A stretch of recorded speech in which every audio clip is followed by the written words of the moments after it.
अब हम लोग बात करने वाले हैं प्रॉपर्टीज ऑफ इक्विपोटेंशियल सरफेस के बारे में।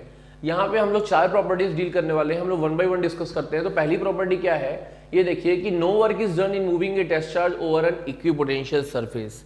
मतलब ये बताना चाह रहा है कि कोई वर्क डन नहीं होगा जब भी चार्ज को मैं किसी इक्विपोटेंशियल सरफेस के ऊपर मूव कराऊंगा। तो चलो देखते हैं कि ये क्या कहना चाह रहा है। मैं मान लेता हूं कि से this is an equipotential surface, मैं मान लेता हूं कि this is an equipotential surface, fine, ठीक है। इस इक्विपोटेंशियल सरफेस में मैं एक पॉइंट ले लेता हूं से ए, ठीक है। इस ए पॉइंट पे इलेक्ट्रिक फील्ड का अगर बात करूं, इलेक्ट्रिक फील्ड हमेशा नॉर्मल होती है टू इक्विपोटेंशियल सरफेस, इसका डायरेक्शन ये होगा। मैं मान लेता हूं इस ए पॉइंट से मैं बी पॉइंट में मूव किया, इस ए पॉइंट से बी पॉइंट में मूव किया जो स्मॉल डिस्टेंस है डीएल, ठीक है। ए से बी में मूव कर रहा हूं स्मॉल डिस्टेंस डीएल, और मूव कर रहा हूं मतलब यहां से यहां तक मैंने चार्ज को मूव कराना है, चार्ज क्यू नॉट को, ठीक है। इस पर्टिकुलर प्रोसेस में इसका कहना है, इस पर्टिकुलर प्रॉपर्टी का कहना है कि कोई वर्क डन नहीं होगा। वो कैसे, तो क्लियरली देखते हैं। पहले ए से बी वो मूव कर रहा है, और अगर ये इक्विपोटेंशियल सरफेस है, ठीक है, फॉर इक्विपोटेंशियल सरफेस हमको पता है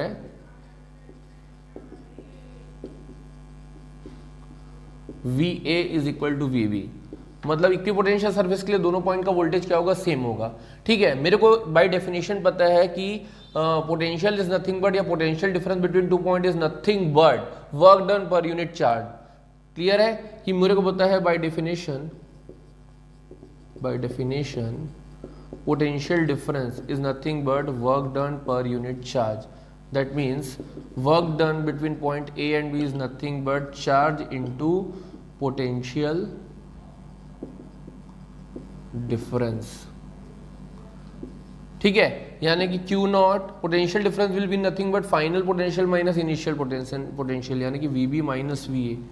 क्लियर है। But for equipotential surface we know that कि potential at A is equal to potential at B, that means this difference is 0, यानी कि work done at surface from A to B is nothing but 0.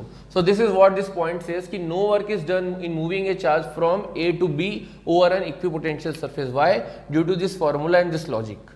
Now we'll move to the next point, यानी कि electric field is always normal to the equipotential surface at every point, ठीक है। तो मैं क्या करता हूं, अगेन मैं इक्विपोटेंशियल सरफेस ड्रॉ करता हूं यहाँ पे कि I will draw on equipotential surface. मैं मान लेता हूं कि इससे this is point A where the electric field has to be normal, but मैं मान लेता हूं कि ये नॉर्मल ना हो के, ये एक्चुअल में नॉर्मल है, नॉर्मल ना हो कि इलेक्ट्रिक फील्ड किसी एंगल ई से क्या है, इंक्लाइंड है at an angle theta with the equipotential surface. मैं एज्यूम कर रहा हूँ, ऐसा होता नहीं है बट मैं एज्यूम कर रहा हूँ। क्यों? क्योंकि इस पॉइंट को मेरे को क्या करना है, सही दिखाना है। तो अगर E किसी एंगल से इंक्लाइंड है तो उसके 2 कंपोनेंट होंगे, यहाँ पे होगा तुम्हारा E cos थीटा वाला कंपोनेंट, यहाँ पे होगा तुम्हारा E sin थीटा वाला कंपोनेंट, ठीक है। अब बात समझिए, अगर यहाँ पे E cos थीटा वाला कंपोनेंट है और इलेक्ट्रिक फील्ड को चार्ज से मल्टीप्लाई कर दोगे, है ना, अगर आप इलेक्ट्रिक फील्ड को चार्ज से मल्टीप्लाई कर दोगे तो यहाँ पे फोर्स निकल जाएगा, क्या, force is nothing but Q not into E cos theta.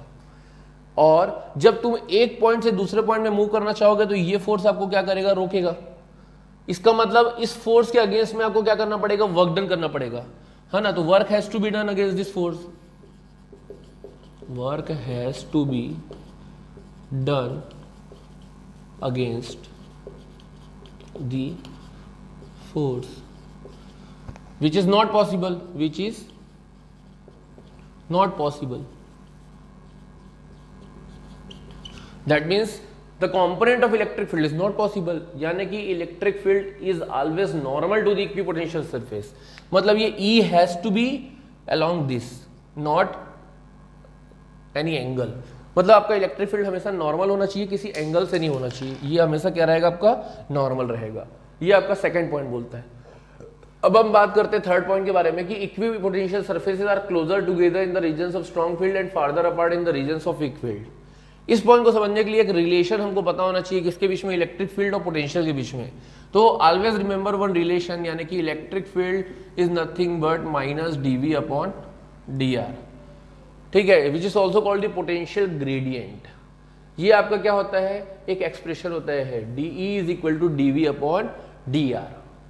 अब एक चीज याद रखना कि अगर हम बात कर रहे हैं इक्विपोटेंशियल सरफेस के केस में, यानी कि V has to be constant. अगर ये कांस्टेंट है तो वी कैन से दैट कि D is inversely proportional to dr. This can also be written as dr is inversely proportional to d. What it means? It means कि when we will decrease the closeness, ये आपको क्या बता रहा है, closeness between the lines, अगर dr की value laser है तो e has to be higher, यानी कि closer lines strong field. Similarly अगर dr ज्यादा है यानी कि क्लोजनेस नहीं है, फार्दर अपार्ट है लाइंस, फार्दर अपार्ट, तो इलेक्ट्रिक फील्ड आपकी क्या होगी, कम, यानी कि वीक फील्ड.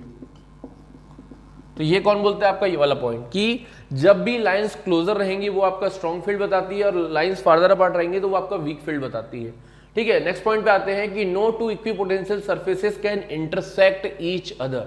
लेट्स सी कि अगर मैं मानूं कि ये इंटरसेक्ट करता है तो क्या होगा.